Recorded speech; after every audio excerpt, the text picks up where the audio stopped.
1857 की क्रांति में छत्तीसगढ़ में उसका प्रभाव, इसी भावना से सामाजिक, धार्मिक एवं पुनर्जागरण आरंभ हुआ, जिसमें भारत की स्वतंत्रता हेतु राष्ट्रीय आंदोलन को जन्म दिया। यह क्रांति भले ही समूचे देश में न फैल सकी, इसका प्रभाव प्रवाहहीन राष्ट्रव्यापी रहा। छत्तीसगढ़ में क्रांति का प्रभाव, जब 1854 में छत्तीसगढ़ का क्षेत्र ब्रिटिश साम्राज्य का अंग बना, तब यहाँ किसी विद्रोह की सूचना नहीं मिली, पर अधिकारियों की गलती नीतियों के कारण यह शांतिमय क्षेत्र में भी आंदोलित हो उठा। उत्तर भारत को विलुप्त फैलने के साथ ही छत्तीसगढ़ में भी विद्रोह की आग की लपटें पहुंची। इस समय राष्ट्रीय थल सेना की तीसरी टुकड़ी का मुख्यालय नागपुर में ही था और उसका शेष भाग बिलासपुर में अरपा नदी के किनारे आज भी विश्वविद्यालय के पीछे बने बैरक में स्थित था। मई 1857 में मेरठ में हुए विद्रोह का पता छत्तीसगढ़ में स्थित सेना को भी चला।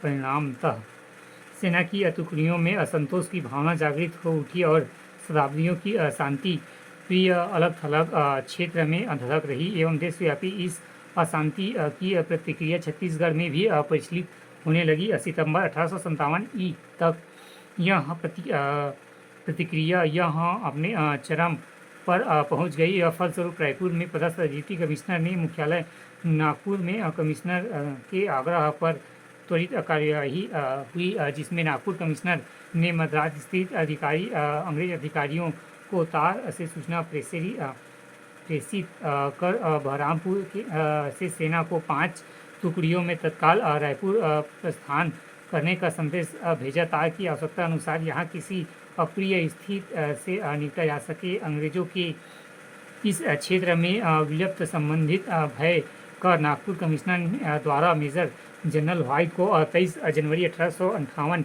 को लिखे पत्र से पता चलता है, जिसमें उसने लिखा था कि रायपुर जिले में यदि क्रांति भड़क उठी तो तत्संबंधित क्षेत्र के जमींदारों की जमींदारियों में भी, जिसके अंतर्गत देश के पूर्व और उत्तर भाग में भांडा चांदा की जमींदारी भी आती है, तथा प्रांत के पश्चिमी भाग को यह प्रभावित करती है। और यदि यह क्रांति इसके व्यापक पैमाने पर इतने कठिन और विकराल रूप में विकसित होती तो एक विशाल सेना की आहुति के बिना इसे नियंत्रण स्थापित करना असंभव होता था। कमिश्नर का यहाँ के लिए सेना ऐसा सोचना गलत नहीं था। शीघ्र ही छत्तीसगढ़ में संघर्ष आरंभ हो गया और यहाँ के जमींदारों एवं सैनिकों के विद्रोह, जिसका संक्षिप्त विवरण यहाँ प्रस्तुत किया जा रहा है।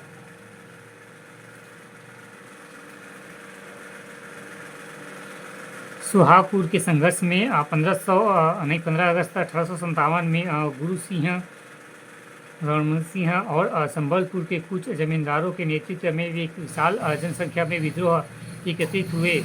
उत्तर की ओर एक विशाल संख्या में प्रविष्ट हुए, किंतु तत्काल बाद में रायपुर के डिप्टी कमिश्नर ने अपनी स्थानीय सेना के साथ सुहागपुर के पास इन विद्रोहियों पर आक्रमण कर दिया। इन विद्रोहियों का नेता सतारा के राजा का भूतपूर्व वकील रंगाजी बापू थे और सुहागपुर में इन विद्रोहियों की समिति मजबूत थी। साथ ही उन्होंने रायपुर के जमींदारों को भी अपने झंडे के नीचे एकत्रित होने का आह्वान किया। डिप्टी कमिश्नर को यदि पूर्ण सफलता नहीं मिली, पर विद्रोह को उसने आगे नहीं बढ़ने दिया।